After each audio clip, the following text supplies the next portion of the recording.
Estamos aqui em mais um Conexões ABIHSC e agora um tema que está totalmente em alta, que as pessoas estão comentando tanto nas redes quanto aqui presencial, que é inteligência artificial, automações e como que a gente faz para colocar e aplicar isso no nosso dia a dia. E para isso, três grandes especialistas aqui, Daniel Turbox, Thiago Akira e o Diego Correia. Conta pra gente um pouquinho sobre esse tema, né? O ponto sem retorno, ou seja, daqui não dá para voltar, é daqui para frente só. IA e automações redesenham a hotelaria. Esse tema do Encato, esse tema que a gente traz aqui, para quem não pôde estar com a gente esse ano, já pode se programar que o ano que vem, porque o Diego está sempre aqui com um painel, trazendo sempre inovações e novidades. Então, Diego, começo com você, muito prazer em recebê-lo aqui. Prazer. O que vem aí? Também. Na verdade, a gente brincou um pouco com esse tema do ponto sem retorno, justamente porque a gente ia trazer algumas coisas sobre inteligência artificial que já estão sendo aplicadas no presente. Então não é um exercício de futuro, e sim coisas que empresas, né, que visam lucro, entidades formais já estão aplicando, mas que provavelmente a maioria da nossa plateia, né, da nossa audiência, não está aplicando ainda. Então são coisas que já são viáveis economicamente, mas que são coisas muito novas, a gente quis trazer para fazer esse contraste, né, de como é que vai ser o mundo daqui para frente, né? Uau! Conta pra gente um pouquinho então, Thiago, o que vem por aí? É fácil aplicar? Qualquer um consegue começar já, qualquer empresa já pode entrar na inovação? Ela é bem acessível, né, e bem democrática, então a gente vê essas características. A adoção ela é muito facilitada, né, então a gente tem com ferramentas gratuitas já fazendo algo, né, incrível.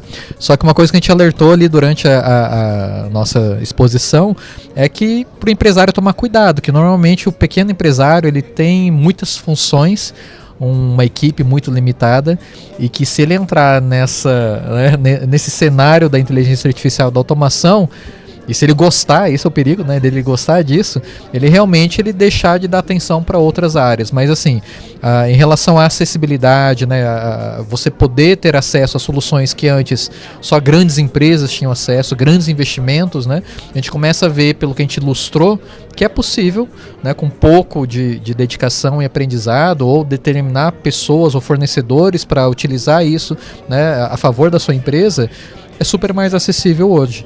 Então é muito incrível como que, trazendo essa fotografia da realidade do que já é possível ser feito, muitas pessoas ali pareciam impressionadas, né? Como é que isso pode acontecer? Então a gente tem vários níveis ali dentro da nossa audiência de pessoas que realmente não deu esse passo ainda está no papel, está na planilha. A gente tem pessoas que já utilizam, mas de forma muito superficial. E eu acredito também naquele ambiente tinham pessoas que já usam de forma mais avançada, investindo nisso. Então a nossa ideia realmente nessa proposta é como que a pessoa mais básica e leiga e a pessoa mais avançada pode tirar proveito hoje e levar alguma ideia para casa para exercitar isso na prática, né? Uou! E assim, não é fácil, mas também não é difícil. Tudo requer aprendizado, né? Com certeza. E conta pra gente, Daniel, ChatGPT resolve tudo? Não. Quem dera. Quem dera fosse assim. Mas existe, a gente não pode negar que existe um mundo pré-ChatGPT e um mundo pós-ChatGPT. Inclusive, como te falou, essa democratização da inteligência artificial, ela acontece, né, o PC, né, pós-ChatGPT, com a democratização, porque até então a gente tinha internet, inteligência artificial em níveis enterprise, assim, tinha corporações já grandes utilizando elas de forma comercial. A IBM, por exemplo, tinha o Watson, já há muitos anos ela tem o Watson, que é a inteligência artificial, incorporando em grandes sistemas. Mas isso para o usuário básico, né? Como um usuário de internet, que todos somos há muitos anos, o usuário de computador, que também, né, era acessível só para pequenas pessoas ou pequenas profissões lá atrás, e aí popularizou, democratizou. Então o ChatGPT ele também foi também essa virada da inteligência artificial. Bom, dito isso, respondendo a sua pergunta, não é a solução do mundo. Ele tem, como nós falamos até no painel, ele tem alguns riscos, porque ele foi treinado com conteúdos da própria internet, criado por pessoas. Então ele tem ali vieses, né, ele tem ainda alucinações que nada mais são do que o algoritmo dele mesmo criando respostas baseadas parte em conteúdo que ele já estudou previamente, mas parte ele simplesmente inventa baseado em algoritmo de matemático, que é uma palavra depois da outra, e ele fala alguma coisa que parece fazer sentido, mas não tem fundamento. Então ele é um sistema de linguagem programado para dar respostas. Ele dá ótimos resultados, faz ótimos resumos, ele é muito bom para muita coisa, mas ele não é a solução de todos os problemas. Nossa, e realmente, né, a gente tem uma IA para cada problema que vai surgindo, uma IA. Então tem que também ter consciência de como utilizar isso para não sair comprando tudo que é tipo de IA e ter um custo exorbitante ali, não saber explorar efetivamente o potencial de cada uma. Mas, Diego, qual que é a diferença entre IA e automação dentro da hotelaria? É a mesma coisa? É diferente? Essa é uma pergunta interessante, porque às vezes a gente confunde automação com IA e vice-versa. Na verdade, assim, a gente estava até definindo isso na palestra. O que define um agente de IA? O que define um agente de IA é a capacidade de tomar decisão. Então, quando você está conversando com um robô e ele consegue, por exemplo, pesquisar na internet, te dar uma opinião, te direcionar para alguma coisa, ou processar algum dado de uma forma que ele decidiu como processar, aí a gente tem um agente puro sangue, né? Quando você tem, por exemplo, uma automação de, eu quero pegar um exemplo, né? Vamos supor uma automação hoteleira, pegar todos os comentários no TripAdvisor, fazer uma análise de sentimento e mandar um resumo do que o cara precisa melhorar, né? O hoteleiro pode fazer isso. Isso usa IA nesse processo, né, de resumo, mas isso é uma automação. Isso não tem inteligência, não tem decisão, não tem pensamento sobre o contexto. Ele tem só, na verdade, um processo linear que foi otimizado com IA, né? Então, quando a gente fala de agentes de IA, quando a gente fala de inteligência mesmo, é quando você tem hoje, por exemplo, os novos agentes que estão buscando passagem aérea, fazendo roteiro de viagem e potencialmente comprando, né? Apesar de ser hoje arriscado, né, você dar seu cartão de crédito pro GPT e mandar ele sair comprando coisa para você. Porque ele não tem tato com ele não conhece a realidade. Então ele pode te mandar para a Índia, numa periferia indiana, né? Mas esse é o nível do agente, né? O agente ele vai usar a ferramenta, ele vai na internet, ele vai decidir, ele vai ganhar instruções mais abstratas, de premissas, e ele, em cima daquelas instruções, baseado no que ele conseguir encontrar, ele vai decidir. Então essa é a IA real mesmo, a agente de IA que todo mundo fala, que tá todo mundo falando, Facebook, né? Daqui a pouco vai ter um monte de agente para tudo. É nessa camada de decisão, e aí que vem a polêmica dos empregos, né? É nessa camada de decisão mid-level, né, no meio da empresa ali, que esses agentes vão atuar. Eles vão pegar informação de um sistema, vão mandar para outro, vão avaliar, vão sugerir, né, ações de gestão, por exemplo, né, coisa que a camada do meio da gestão das empresas faz. Nossa, e olha que tema legal, né? Porque às vezes o empresário confunde muito isso. Eles acham que conectar qualquer inteligência artificial vai gerar um fluxo de automação ali. E até nessa escala, como que a hotelaria está aplicando verdadeiramente as automações? Quem pode qualquer. Eu tenho mais viés no agenciamento de viagens, né? Meus clientes estão mais nesse nicho, então não tenho cases de hotelaria. Mas no agenciamento de viagens, as automações são, como foi dito, assim, mais processos lineares, mais processos de extração de dados, processos de integração de sistemas, onde você tem um sistema que não conversa com outro nativamente, e aí você consegue, através dessas automações, criar fluxos e aí poupar, né, o trabalho de uma pessoa ter que tirar de um sistema, colocar na outra, conversar ou duplicar informações, que também gera retrabalho. Então, dentro da hotelaria, eu vejo uma aplicação nesse sentido, de você utilizar de automações para mitigar erros através de extração de dados, conversa de um sistema com o outro. E agora, assim, a gente está numa era em que o algoritmo do Instagram agora é super encontrado dentro do Google, as redes sociais estão se transformando em ambiente de busca, e a inteligência artificial, como é que fica agora também para a hotelaria no meio de todas essas buscas? Aonde que ela tem que se posicionar aí? Na verdade, assim, o que a gente tem que observar, que até a gente alertou ali dentro da nossa palestra, do nosso painel, é que o algoritmo, ele não muda porque quer, né? Ele muda porque o comportamento do consumidor muda. Então, se ele começa a querer assistir mais vídeos curtos, a plataforma, para não perder a atenção dele, não ser interessante, ela tem que ajustar. Então, quem dita hoje as mudanças de algoritmos, aonde vai entregar as coisas, é a observação que eles fazem do comportamento. Então, se eles estão percebendo que o pessoal está indo mais para a rede social, para tomar decisão, para se inspirar, aquele ambiente ele tem que se adaptar, ajustar a esse comportamento. Então hoje, quando a gente reclama que o algoritmo muda a todo momento, é porque o comportamento está mudando a todo momento. Então são testes que são feitos para tentar não perder a atenção desse usuário. Então quando a gente vai para o ChatGPT, que hoje ele não é a principal ferramenta ainda de busca para tomada de decisão, mas faz parte sim, né, na jornada de muitas pessoas para começar a considerar. Agora ele recentemente até abriu para o Brasil, né, e para o mundo, né, um cadastro de pessoas jurídicas, né, de empresas para cadastrar produtos e serviços para se vender naquele ambiente. Eu achei super bacana isso quando eu vi.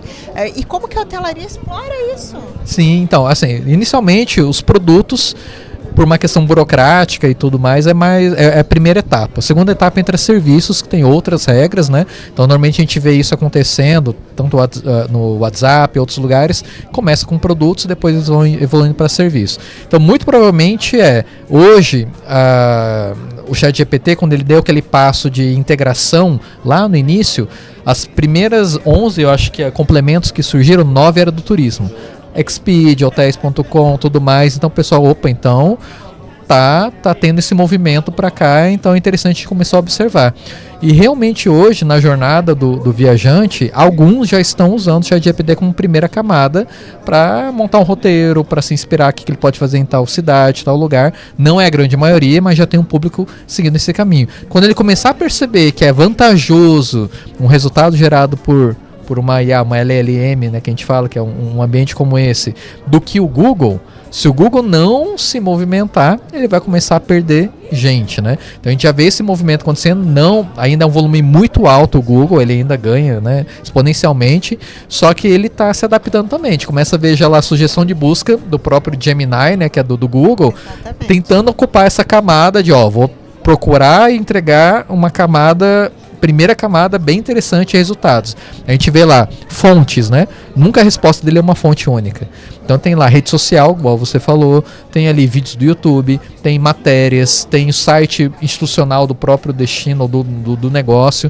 Então o nosso desafio hoje, até como meio de hospedagem, é como que eu faço parte de um resultado de busca gerado por IA. Seja no ChatGPT, seja no próprio Google. Então, quando ele começar a observar, o empresário observar as oportunidades, e não é um padrão, às vezes no Nordeste é de um jeito, às vezes no Mato Grosso do Sul é outro jeito. Então, ele tem que simular essas buscas e aprender, quando procura um meio de hospedagem aqui em Bonito, o que está sugerindo a IA é esses canais. Como que eu consigo ocupar esse espaço ou ser melhor resultado do que ele? Então essa consciência cada vez mais está se ajustando. E lembrando que não é uma ciência exata, isso pode mudar amanhã, né? Então é algo de exercício prático que a gente tem que começar a fazer. Mas é bem interessante que tudo que vai ditar o melhor formato é o comportamento do consumidor, para onde ele está tomando decisão de compra, né? Então, o cenário é ficar ligado no consumidor, não pode tirar o olho dele. E estávamos aqui falando também a nível de bastidores, né? Utilização das inteligências artificiais para gerar conteúdos, né? Até eu trouxe um dado do consumo de água que eu fiquei apavorada quando respondendo, que é: faça boas perguntas, porque a cada pergunta que você faz para o ChatGPT ou para qualquer outra inteligência, 2 litros de água são consumidos no mundo. Aí eu falei, meu Deus do céu, eu preciso economizar água, porque eu uso bastante. E as empresas agora, Diego, produzindo conteúdo de rede social com as IAs por um baixo custo. Como é que a gente vê isso? Continua com o mesmo perfil de indexação, de alcance? Muda alguma coisa? Fala um pouquinho sobre essa realidade. Na verdade, assim, a gente chama de conteúdo sintético, né, para simplificar, mas com o advento do conteúdo sintético, eu acho que a criação ela ficou o nível básico da criação, claro, né? Ela deu uma nivelada, né? Então, a gente tem muito volume de conteúdo sintético, mas a gente ainda tem conteúdo bem gerado com baixa qualidade, ou seja, conteúdo que não engaja, conteúdo que não tem relevância. Então, eu acho que o problema que isso traz é que vai ter muito mais volume, então você vai ter que se esforçar muito mais para ser relevante, tanto na qualidade do conteúdo gerado, quanto na produção, né? Que não vai ser só ir lá e fazer um prompt e produzir. Então o esforço, ele no fim, ele vai ficar maior, e essas plataformas elas se beneficiam disso, né? Porque no fim elas querem que as pessoas se esforcem para gerar conteúdo para elas, né? Então quando você gera um ótimo conteúdo viral, milhões de visualizações no YouTube, quem monetiza e quem ganha dinheiro é o YouTube, quem monetiza é o Instagram. Então a gente tem esse aspecto agora, né? Mas eu acho que o conteúdo sintético, se a gente daqui a algum tempo, né, em pouco tempo, um ano e meio, a gente vai ter uma enxurrada de conteúdo gerado por IA, que talvez a gente comece a achar raridade de conteúdo gerado por gente, né? Porque a gente hoje consegue se clonar a nossa voz, gerar cenário que não existe. Então, isso apresenta até um risco de segurança digital, né? Porque você pode falar com a pessoa com a voz de outra. Então, esses aspectos que a gente precisa observar. E as plataformas, elas vão fazer o que elas sempre fizeram, né? Elas vão pegar o que choca mais, o que viraliza mais, o que dá mais curtida e colocar na frente de você, né, na sua frente, para você nunca parar de ficar rolando a página. Ficar rolando. Inclusive, né, os dados também mostram, o Brasil é o país que mais consome, né, redes sociais. Então, vale muito aí produzir conteúdos realmente autênticos. E conta pra gente também aqui um passo prático para quem, vamos começar pelo Daniel, um passo prático hoje para o hoteleiro poder iniciar nesse mundo da IA. A gente vê que os colaboradores já estão bem adaptados, né? Então, assim, estatísticas também mostram 75% das pessoas já utiliza no ambiente profissional as inteligências artificiais. Mas, outro dado também que foi apresentado lá na Gramado Summit é que apenas 13% dos negócios estão adaptados e permitem que o funcionário, às vezes, faça uso disso. Qual que é o primeiro passo para incluir a inteligência artificial dentro dos negócios? Bom, primeiro, assim, a inteligência artificial está no dia a dia de todo mundo, dos nossos consumidores. Nós, como pessoa física, a gente utiliza, tem no celular, mas dentro das corporações, dos negócios, precisa primeiro ter uma política, né, de utilização, você tem que ter um preparo também das equipes com relação a diretrizes, regras, e até como a gente tem plano de marketing, você precisa também ter um plano de como utilizar e quando utilizar, quais ferramentas utilizar. Então, as empresas precisam também se preparar internamente para criar esses processos e diretrizes para que o funcionário possa utilizar. Porque muitas vezes ele sabe utilizar, ele utiliza na vida pessoal dele, mas ali no dia a dia ele tem receio do chefe dele brigar com ele. Pô, mas você fez esse resumo, você fez esse conteúdo usando uma inteligência artificial, ou ele usa até escondido do chefe e fala que foi ele que fez, quando na verdade não teria problema, né, desde que fosse supervisionado e que o resultado seja de acordo com a demanda, não teria um problema. Mas muitas vezes, por não haver, né, a política interna da empresa, acaba ficando tudo no escondido. Eu queria fazer um comentário interessante sobre isso aí, Daniel, porque a pesquisa mostra claramente assim que As pessoas já entenderam que isso faz elas trabalharem mais rápido, só que as empresas não querem investir. É um claro sinal de miopia, né? Porque se 70% das pessoas físicas, estão pagando a sua própria ferramenta para fazer o seu trabalho, e isso é muito incomum, né, gente? Vamos combinar que a pessoa física pagar uma ferramenta para fazer o seu trabalho, existe um descompasso aí. Provavelmente ela está fazendo muito mais rápido do que poderia. Então, assim, quando a IA é institucionalizada a nível empresarial, como inclusive a gente tem lá, tudo passa por uma camada mais formal. A produtividade esperada já é uma produtividade que inclui a IA, né? Então a empresa ganha nesse sentido, né? Porque às vezes o cara está fazendo super rápido ali, né? Entregando e ficando... Então, assim, e isso é muito interessante. Eu conheço várias pessoas que têm camadas de superiores e de gerência resistentes, mas que pagam suas próprias ferramentas, valores altos, inclusive, mais de $100, para ter ferramentas que as empresas deveriam estar investindo. Loucura. É importante desmistificar algumas coisas que contam, né, nos bastidores. Né? Você deve ter ouvido falar que aumenta a produtividade, então você vai ter mais tempo com a família, mais tempo de fazer o que você gosta, né? Eles vendem esse papo, né? Só que na prática a realidade é outra. A gente está falando de um mundo capitalista competitivo. Como que você vai ser competitivo suficientemente com uma empresa que está investindo no seu colaborador, que ele vai multiplicar a sua produtividade, os resultados? Como você vai competir com alguém que está fazendo esse movimento e você vai ficar com a família, descansando? Então, às vezes a gente compra essa ideia, mas no fundo o mercado vai estar muito mais competitivo. Quem não der esse passo agora vai sofrer lá na frente. Então a gente tem que tirar um pouco dessa ilusão de que se você realmente vive nesse mundo capitalista e vai ser competitivo, você vai perder muito se você não adotar. Então esse alerta é muito importante, porque senão estão vendendo fantasia e é perigoso. O dobro da sua produtividade é para você produzir 2 vezes mais e não produzir mais e menos tempo para você trabalhar 50% do tempo. Vejo isso na prática. Gente, assim, hoje, qual que é o primeiro passo prático? Qual que é a primeira ferramenta que o empresário vai utilizar se ele decidir começar a investir em IA? Olha, vamos lá. O básico, eu acho que o mais democrático e acessível realmente é o ChatGPT, que ele introduz todo mundo nesse ambiente, né? O conversacional, o generativo, né? Que por uma conversa você gera texto, gera imagem. Enfim, é o primeiro passo para as pessoas que são mais leigas, né? Quando a gente começa a evoluir, não é só evoluir na ferramenta, mas é na consciência. Então o Dani falou, né, questão de cultura organizacional e da empresa. Se a empresa não tem isso e espera que o colaborador evolua por conta, a gente vai ter o caso clássico hoje, que a mão de obra se qualifica, mas os donos do negócio não absorvem. Aí fica um monte de mão de obra ociosa. Se ele não valoriza a importância de um colaborador capacitado por inteligência artificial, entende o potencial que ele tem de gerar resultado e produtividade, então acho que o primeiro ponto realmente é dar passo e fazer o básico bem feito. Então, às vezes a gente fica também nessa preocupação de que vão perder emprego, e realmente vão perder, né?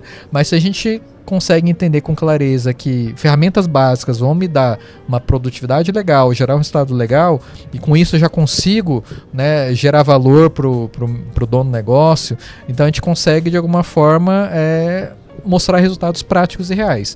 Acho que o grande problema é a gente querer dar um passo maior, de pegar ferramentas super avançadas e tudo mais, e querer apresentar esse valor para o mercado, e o mercado ainda não está preparado para absorver. Então a gente está no momento de bolha. Bolha onde a gente começa a ter pessoas que vão ser mais aceleradas nesse processo, pessoas que vão ficar para trás.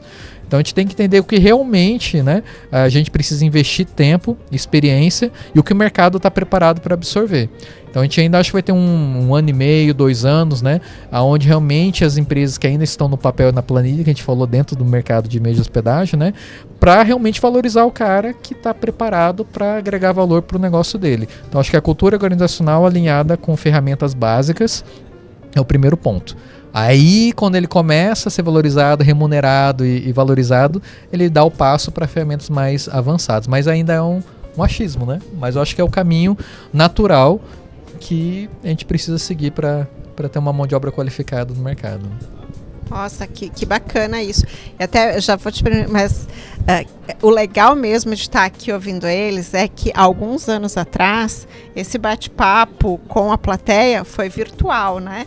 Falando de metaverso, falando de tudo isso. E hoje ter eles aqui presencialmente no Encates Protel é uma honra muito grande, falando de novamente, de um tema super polêmico e em alta no mercado. Será que vinga? Deixa eu até voltar só um pouquinho no tempo. Como é que ficou a questão de metaverso, né? O que era? Vocês acham que metaverso e IA, a gente corre algum risco a nível de IA, de também não avançar?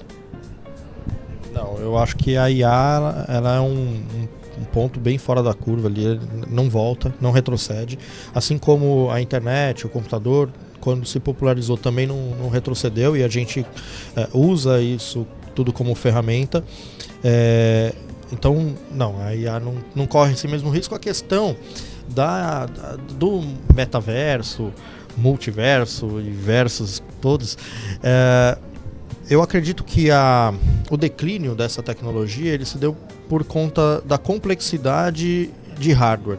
Né? Então você tem um equipamento que é desconfortável, é pesado, uma bateria que não dura, é caro. Então você tem uma série de fatores ali que ficam complicados para você utilizar aquilo no dia a dia.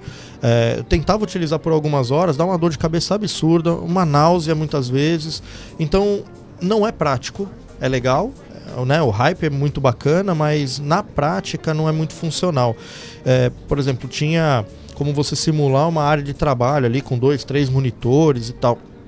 Não é funcional aquilo. Então, mesmo que você colocasse um teclado físico na sua frente e tal, você trabalhar com 3, 4 telas, esse ato de virar a cabeça dentro daquela tecnologia da forma como a gente tinha não era legal.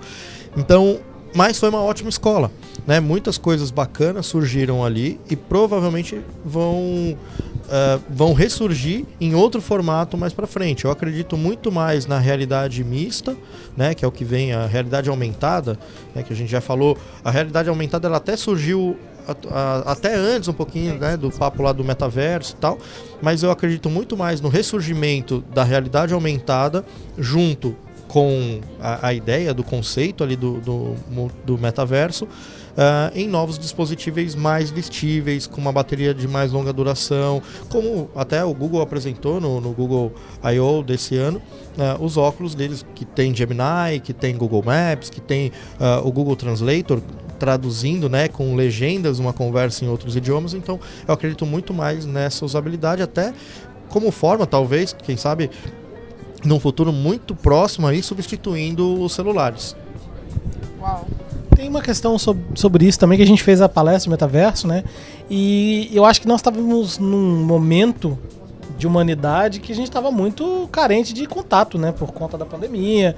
Então não se sabia, inclusive, nem se o mundo voltaria ao normal naquele momento, né? E o metaverso ele parecia a tecnologia perfeita para substituir o que potencialmente não poderia voltar ao normal, né? Pra gente poder encontrar pessoas com segurança. Shows foram feitos, né? Shows. Então, assim, mas eu acho que como ele tinha uma característica um pouco diferente, ele apelava mais para o consumidor final.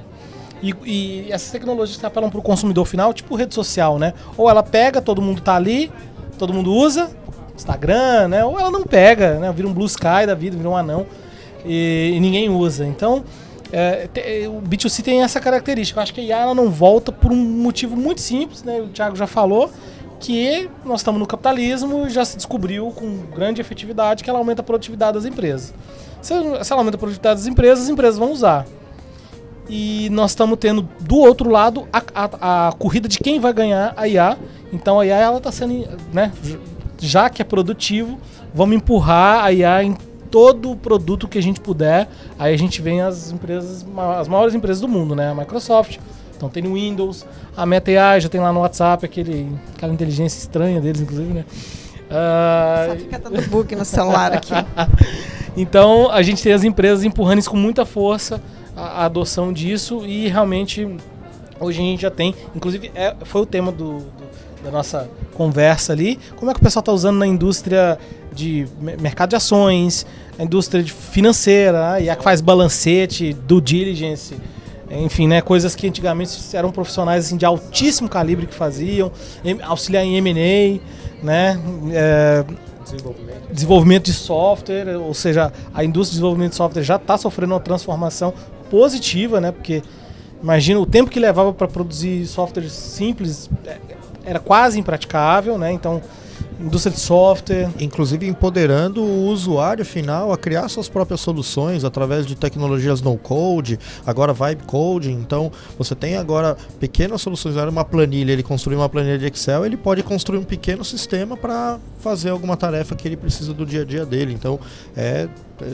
fora do comum, assim, impensável há 10, 15 anos atrás. É só reforçar, o no-code é que você não precisa ser um engenheiro de software e saber programação. Você consegue programar só com um direcionamento, né? E você consegue, a pessoa mais leiga consegue resolver, criar aplicativos e soluções também. Isso, né? Aí só fazendo parte do glossário aqui, o Vibe Coding é a programação através de comandos de linguagem natural, como por exemplo um prompt de ChatGPT. Você dá o prompt para o sistema e ele gera códigos de linha de programação.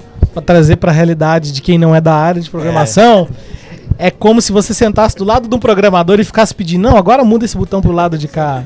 Agora faz ele enviar mensagem no WhatsApp de tudo aqui pra mim. E é nesse nível, tá, que a coisa tá. Só pra quem não tem familiaridade, é nesse nível que a coisa tá. E no meu caso, um MBA em pouco mais de meia hora. Gente, que conversa gostosa, que bate-papo gostoso. E assim, uma pergunta aqui pra finalizar.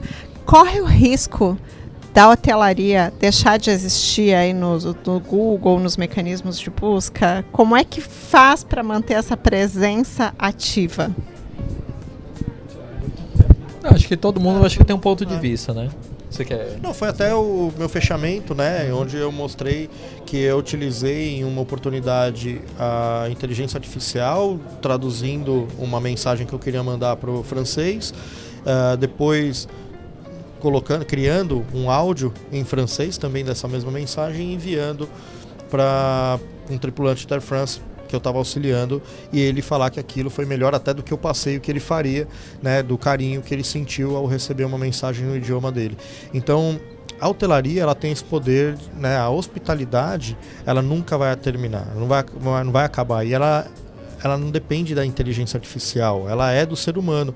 Então, a inteligência artificial ela não vai substituir um robô levando minha panqueca. Ela pode ser muito mais eficiente do que o garçom, porque ela pode atender 10 meses ao mesmo tempo, ela não precisa descansar, não precisa ir no banheiro, ela não falta, mas ela não traz um sorriso junto, ela não dá um bom dia que acolhe. Então, a inteligência artificial ela pode, em algumas tarefas, executar melhor do que o humano, e no caso da hotelaria, dá tempo para o ser humano fazer a parte do relacionamento, que isso não tem como inteligência artificial ou tecnologia nenhuma fazer melhor do que a gente.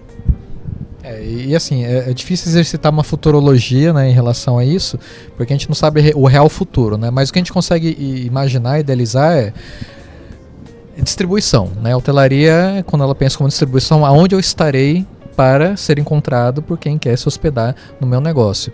Então, o que você tem que começar a criar agora é uma nova camada. Então, se a IA hoje ela é determinante na jornada de um viajante, de um hóspede, eu não estar lá como se hoje eu não estar no Google, nunca vou ser encontrado e vendido. Então, a gente tem que começar a imaginar o quão, né, importante o peso vai ser estar ou não estar num ambiente de IA. A gente sabe os movimentos que a gente citou. Eles estão abrindo cadastro de empresas para colocar produtos e serviços para vender. Já sabe que esse é o caminho, né? E se ele começar a entender que a qualidade de fechamento de negócios dentro de uma IA está sendo mais interessante e positivo do que no Google ou na rede social, então a gente tem que começar a considerar. Então, cada vez mais a gente vai ter que identificar onde está o nosso público, aonde ele se inspira, toma a decisão de compra, e se eu não estou lá, eu fechei um canal de venda, né? Então acho que é isso que a gente vai começar a entender mais para frente, o que realmente é determinante na sua estratégia. A gente não pode fechar os olhos para isso.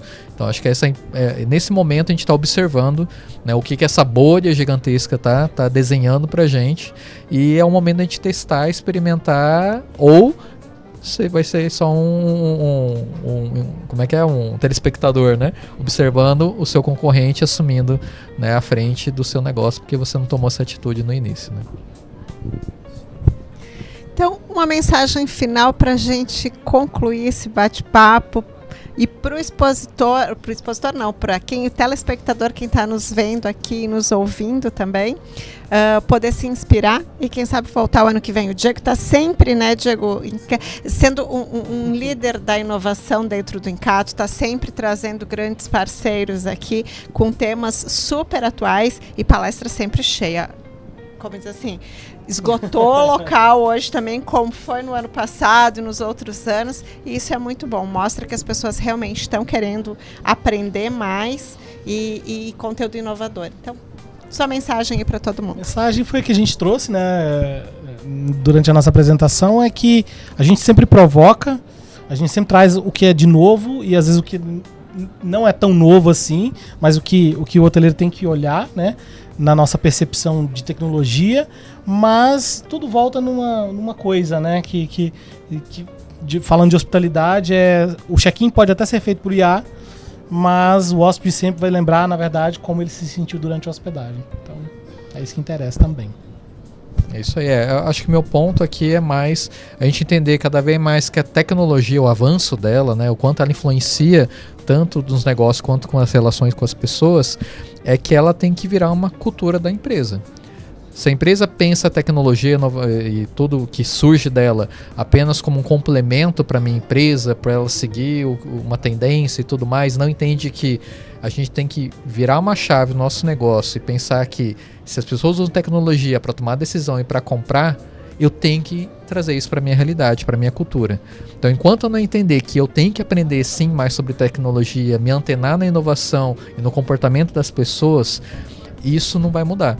Então acho que a gente tem que começar a entender que uma vertical dentro dos negócios hoje, se não pensar em tecnologia e inovação, ela vai ficar no passado. Como muitos modelos dentro do próprio turismo estão fechando as portas porque não estão sabendo se adaptar a tudo isso. E o que é isso? É porque eles só olham só para a tecnologia como tecnologia. Se olhar como cultura, que eu tenho que absorver isso e trazer para a realidade dos meus colaboradores, dos meus clientes que usam isso também, aí eles vão ficar realmente no passado. Então essa conscientização que a gente quer trazer, que a gente tem que pensar cada vez mais a tecnologia com menos atrito, menos resistência e entender que sim, tem que fazer parte da minha cultura.